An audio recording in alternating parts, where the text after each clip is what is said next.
paspor asli minimal 1 tahun diperiksa, formulir pengajuan visa kuning diperiksa. Ini ya. Kerja di sini. Nah mereka tuh kalau yang baru komunikasi dengan senior bagus nggak?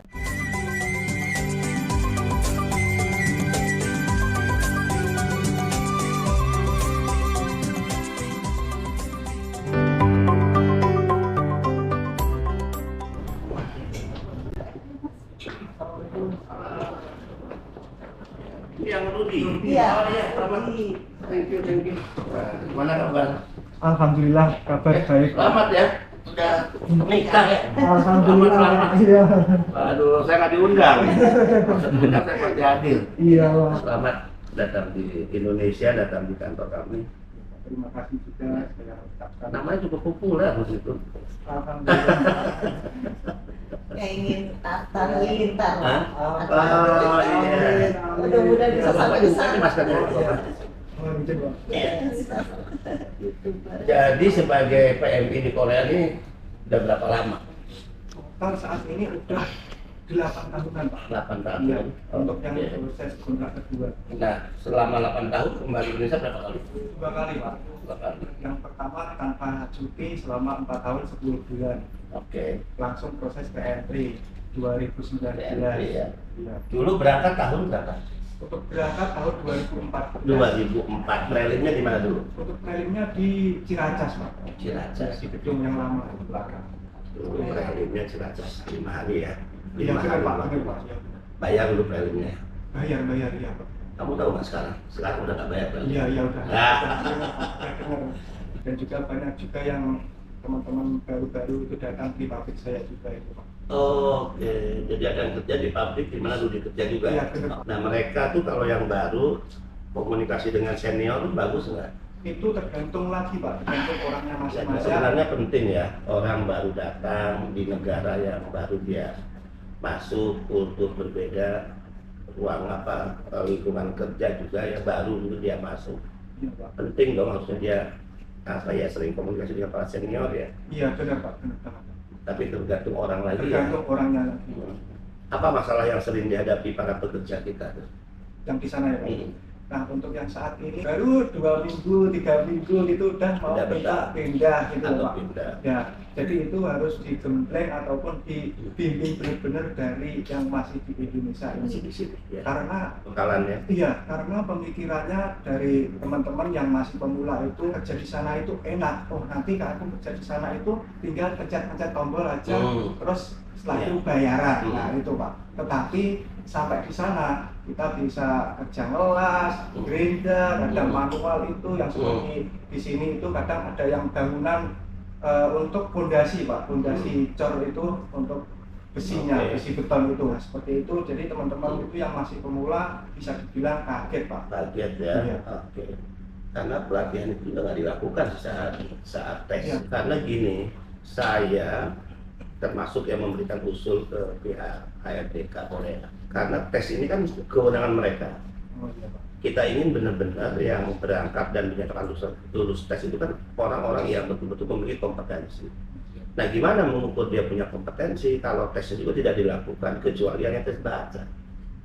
Contohnya, untuk phishing, daftar nih, tidak ada kualifikasi, dia benar-benar sebagai pekerja yang bisa diandalkan di phishing karena hanya tes bahasa. Nah, itu juga yang saya kasih masukan ke teman-teman HRDK. Nah, kita sedang mendesain ini ke depan kalau insya Allah bisa terwujud. Kalau begitu, kalau HRDK tidak menyiapkan kursus singkat katakan ya, karena tadi kompetensinya nggak bisa diukur, di tesnya hanya bahasa, ya sudah kita aja negara yang melakukan. Misalnya setelah menyatakan lulus tes bahasa, masukkan barang 1-2 bulan, ya kita lakukan tes. Iya. Tapi dengan syarat tidak boleh ada biaya yang dikeluarkan oleh PMI. Nah, pasti sih PMI nggak mau. Iya, Pak. PMI pasti mengatakan mau ngapain lagi harus tes ini, atau harus pembekalan, atau aku kan udah lulus kan gitu, Iya, iya. tinggal menunggu berangkat, apalagi harus keluar biaya. Nah, ini yang sedang kita pikirkan, kita mau kerjasama dengan beberapa lembaga yang ada di sini. Kalau enggak, ya tadi kompetensi nggak ada, ya keahlian nggak ada, akhirnya mereka kabur. Iya. Dan kita agak puyeng nih yang kabur sampai 300-an. Pak, mohon izin untuk saya bikin opening di. Oke, kita apa? Kita ikut Rudi bukan hari ini. Ayo. Mas Rudi. Assalamualaikum warahmatullahi wabarakatuh. Halo teman-teman semua, jumpa lagi bersama saya Rudisi TKI Korea yang sangat kreatif sekali. Nah teman-teman, Assalamualaikum Pak. Waalaikumsalam. Nah ini teman-teman, saya bersama Bapak Benny Ramdhani selaku Kepala BP2MI teman-teman. Dia lagi di ruang kerja saya. Iya Pak, terima kasih banget. Pak Gatot Darmawan, mualaf beliau. Bu, selamat Iya, pagi iya, Bu. Kepala Iya. Biro Hukum dan Humas. Iya Bu. Yang pasti kita senang lah ya hari ini kita kedatangan PMI. Nah, sekarang tuh istilahnya PMI, Oke. tidak lagi TKI. Oh. Ya, TKI itu masa lalu, Iya. Tenaga Kerja Indonesia. Iya. PMI, Pekerja Migran Indonesia, istilah baru selain karena kita sudah mengalami perubahan undang-undang. Iya. Dulu Undang-Undang 39 2024 berubah jadi Undang-Undang 18 2017. Iya, Pak. Dan di undang-undang yang terbaru menyebut PMI, Undang-Undang Lama TKI, dan International Labour Organization juga sudah menyebut dengan istilah migrant worker. Jadi kita juga menyesuaikan. Mungkin dengan istilah itu akan lebih humanis lah ya. Oh iya, Pak. Pendekatan orang dan juga persepsi publik ya Iya, Pak. dalam memandang para pekerja kita. Kita mau ajak kemana nih? Comment center, ayo ajak ke comment center. Di sini ada ruang rapat pengambilan keputusan. Iya, Pak. Di sini ada staf ahli kita. Iya. Di sini ada comment center sehingga temanya tinggi. Nah, saya ingin nanti kalau tema pemberdayaan apa di lantai berapa, tema pelindungan apa, tema penempatan apa. Ke depan tuh ingin begitu. Nah, ini comment center. Kita udah resmikan tahun lalu 24 ya, Agustus 2021. Ini ada petugas. Nih. Jadi di sini ada 2 hotline number dalam negeri dan luar negeri yang bisa diakses oleh seluruh PMI di seluruh negara untuk misalnya dia melaporkan jika ada kasus dan masalah yang dihadapi. Atau juga kalau dalam negeri banyak orang yang menanyakan tentang peluang kerja kalau dia tidak menggunakan aplikasi ya. Oh iya.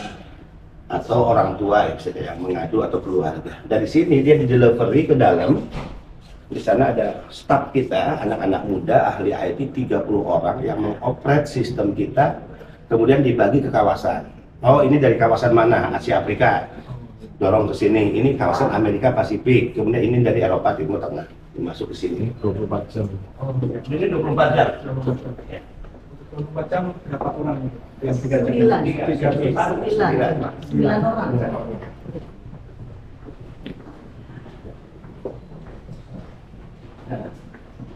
Sini. Mereka kerja di sini. Dulu pasti nggak ada. Iya. Pernah mungkin bukan ke BNP 2. TKI dulu. Iya, iya, Pak. Jadi di sini dioperate-nya dan kita punya ruang kendalinya. Jadi ya bisa semua orang bisa masuk ke sangat ya. Masuk di spesial. Nah,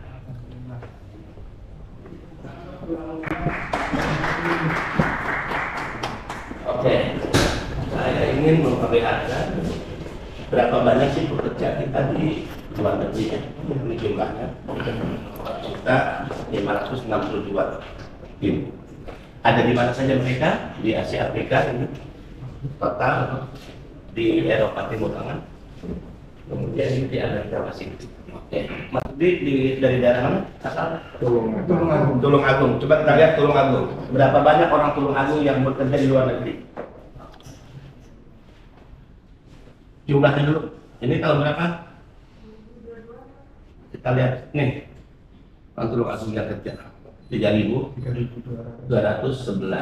Oke, kita lihat ya. Lihat datanya detail. Ya, detail ya. Ada P2P, sorangan, ya. Dan G2G juga, pokoknya. Yang ada di sini. Nih, skemanya. Nama Pak Rudi ada nggak, Mas Rudi? Muklis Pak Rudi. Ada ya. Pasti ada namanya. Ya. Dia tanya gaji nggak mau ngomong, ketahuan juga kan. Itu gaji yang ada di kontrak, Pak. Di luar bonusnya enggak. Di luar sebagai ini YouTuber. Di luar. Ini kalau ditambah bonus, ditambah sebagai YouTuber, wah udah. Alhamdulillah. Makanya kalian bisa ngirim 20 juta per bulan pada keluarga. Lebih gaji Pak Kepala Badan ya Pak? Lewat. Gaji kepala badan kan 16 juta. Makanya saya kalau cukup umur saya berangkat juga ke Korea. Di sini perhatikannya belum ada perubahan. Benar banget. Oke, jadi ketahuan mas. Nah itu bentuk perlindungan negara. Mbak tahunnya Itu untuk desanya, kecamatan juga. Kecamatan Bandung. Kecamatan. Oh, oke, kembali ke tadi yang total jumlah Gunung Agung yang skema ditunjuk ya. Coba buka detail.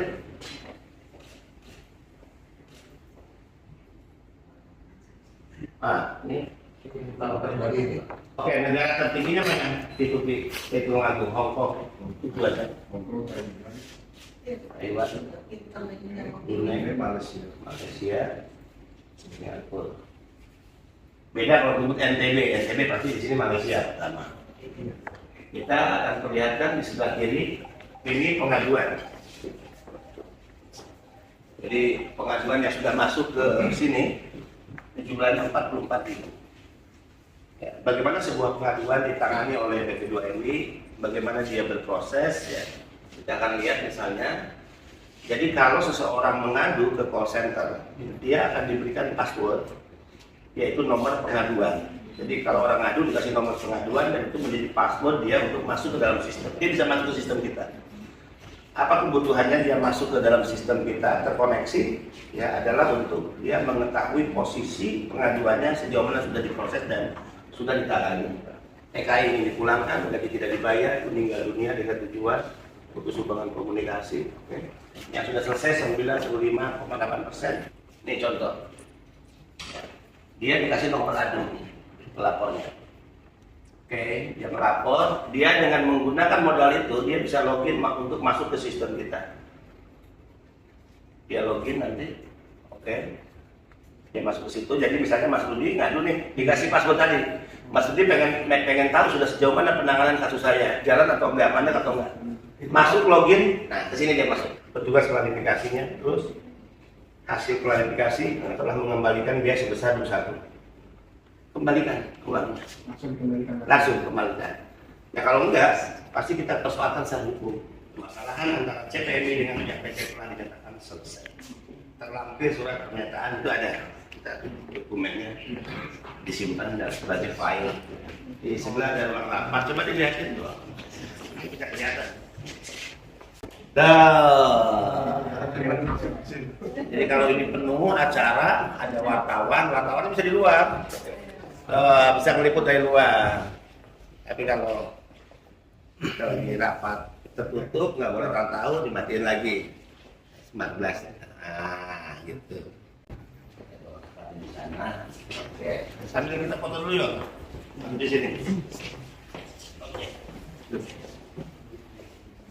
Ini kepala kamera di atas. Oke. 1, 2, 3. 2, 3. Oke, ya tangan aja. Iya. Oke, ya. Ini ambil gambar. 1, 2, 3. Oke, thank you. Nah, oke teman-teman, sudah dilihatkan semuanya untuk data-datanya. Oke, langsung aja kita diajak untuk menuju ke BP Asap untuk kantornya teman-teman. Yuk, langsung aja ikutin terus. Bukan mental ya. Harus mentalnya itu. Jadi tidak cukup hanya pengetahuan, Iya, benar. tapi mental. Karena kita belajar dengan orang lain ya. Selamat datang. Ini direktur yang menanganinya. Integrasi Afrika. Pemerintah. Oke, Selamat pagi, Pak. Baru nih, Pak. Ya, di sini kalau lihat di YouTube nama Rudisi, waduh, followernya kalah saya. Nah ini contoh ya, Mas Rudi, bagaimana mereka menangani dokumen-dokumen. Ini sudah mengalami loh ya. Satu PMI dokumennya apa saja, berapa lembar. Jadi bisa dibayangkan teman-teman menangani ya, tahun ini berapa, udah 10.000 berapa nih? 10.800. Yang udah berangkat nih tahun ini. Paspor asli minimal 1 tahun diperiksa, formulir pengajuan visa kuning diperiksa. Ini ya, Surat kuning, surat pernyataan bebas TB asli hasil MCU. Nah, jadi teman-teman di kantor inilah untuk data teman-teman semua itu akan diproses. Jadi semuanya itu dari pihak BP2MI itu bekerja dari sini teman-teman. Data-data teman-teman semua itu pasti dicek ulang teman-teman. Jikapun ada yang dikembalikan ataupun ada yang kurang benar ataupun kurang datanya itu dikembalikan untuk harus teman-teman perbaiki lagi. Dan di sini akan dicek semuanya teman-teman. Dan bisa teman-teman lihat semuanya di sini itu juga bekerja semuanya teman-teman. Tidak hanya santai-santai, tapi semuanya bekerja. Jadi untuk data teman-teman semua itu diteliti dengan benar yang ada di kantor ini. Jadi semuanya udah dilihatkan semuanya. Pokoknya teman-teman jangan khawatir jika tidak diproses. Semuanya akan diproses. Wajib teman-teman. diproses. Iya. Untuk yang di sini itu untuk yang setelah sending ataupun Yang di sini setelah mana? setelah pemberkasan. Setelah pemberkasan. Setelah pemberkasan. Nah, di sini itu untuk setelah pemberkasan teman-teman. Jadi akan dicek ulang lagi di sini ini nanti. Iya. Kalau yang ini apply visa. Apply visanya. Verifikasi sebelum pengajuan. Nah, teman-teman bisa lihat Oke. langsung Dari sini setelah semuanya. diperiksa terverifikasi apply visa. Ya. Nah setelah apply visa bisa keluar nih. Itu belum memastikan dia langsung berangkat. Karena harus menunggu lagi name tag ya. Name tag-nya apa? Name tag keluar atau daftar name tag itulah. Penerbangan. Kemudian kita booking penerbangan ya. Itu dari HRD Korea langsung. Betul. Jadi yang menentukan penerbangan itu bukan dari pihak BP2MI, Betul. benar ya Pak? Ya, kita nggak Jadi- bisa ngatur itu. Nah, itu teman-teman. Yang menentukan teman-teman itu terbang apa tidak itu jadinya untuk pihak HRD Korea, bukan dari pihak BP2MI sendiri. Untuk BP2MI sendiri ini bisa dibilang penyambung tangan gitu ya Pak. Betul, ya. Nah, itu teman-teman. Jadi teman-teman harus semangat terus untuk yang lagi proses belajar maupun proses kerja ke Korea. Data-data teman-teman semua pasti diproses ini ya. Semuanya ada di sini teman-teman bisa lihat sendiri. Nah untuk 2023 Ya. yang akan diterima dari Indonesia penumpang 10.000, Fishing 2000. phishing 2.000 jadi 12.000 ya. Gunakan kesempatan peluang kerja ini secara baik ya. Persiapkan diri kita ya, tentu untuk menguasai bahasa dan juga tentu keahlian ya. Iya. Terlebih khusus mental. Mental. Nah, ini teman-teman. Jadi harus siapkan mental benar-benar jika ingin bekerja di luar negeri khususnya yang ada di Korea Selatan. Apply visa 19. Tetapi dari pihak saja membatalkan SLC. Oke. Ini bukan kasus pertama.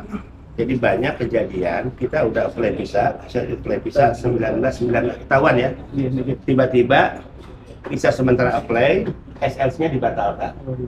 Nah, pembatalan SLC itu adalah kewenangan dari majikan. Ya, memang ya bagi kami itu kan menyakitkan juga. Oh, bisa lagi di-apply kok tiba-tiba dibatalkan. Nah, tapi BP2MI bertanggung jawab yang dibatalkan SLC-nya itu dimasukkan tetap namanya di roster. Ya.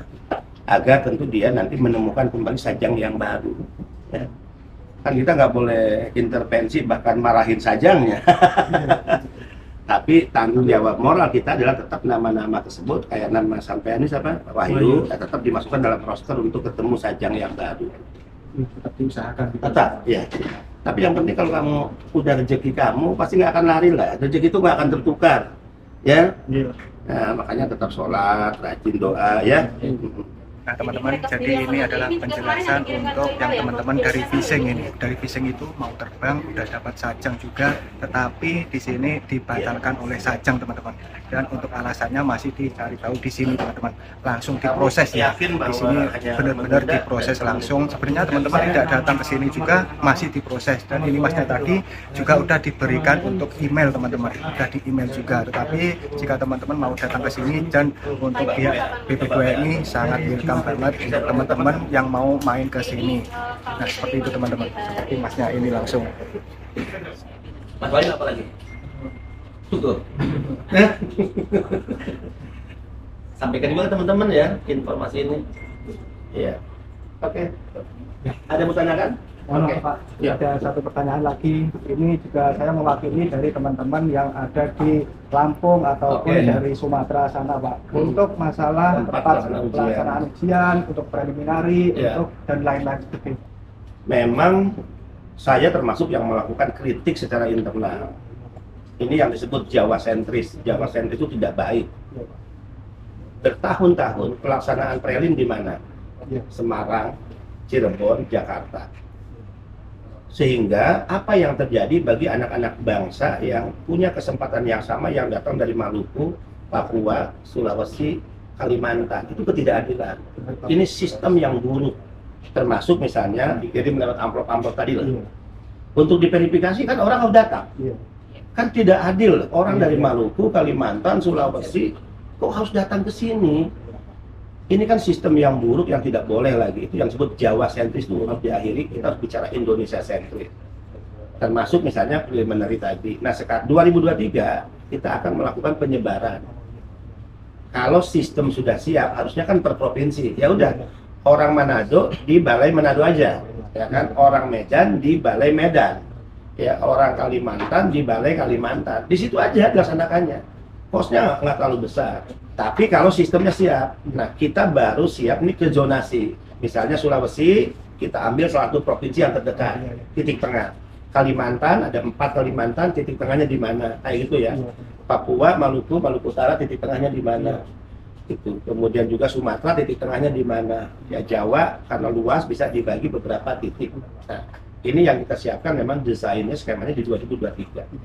Mohon maaf Pak. Oke. Sekali lagi, Sekali lagi. saya bikin video untuk closing video Oke. saya lagi. Nah teman-teman, jadi teman-teman juga udah melihat semuanya untuk pekerjaan BP2MI. Dan terima kasih banyak buat Bapak Benny Ramdhani selaku Kepala BP2MI telah mengundang saya di kantor sini. Oke teman-teman, jadi biar lebih semangat lagi kita beri tepuk tangan untuk semuanya, untuk BP2MI yang telah membantu kita dan juga untuk bekerja untuk kita, pastinya para TKI Korea khususnya. Nah ini teman-teman.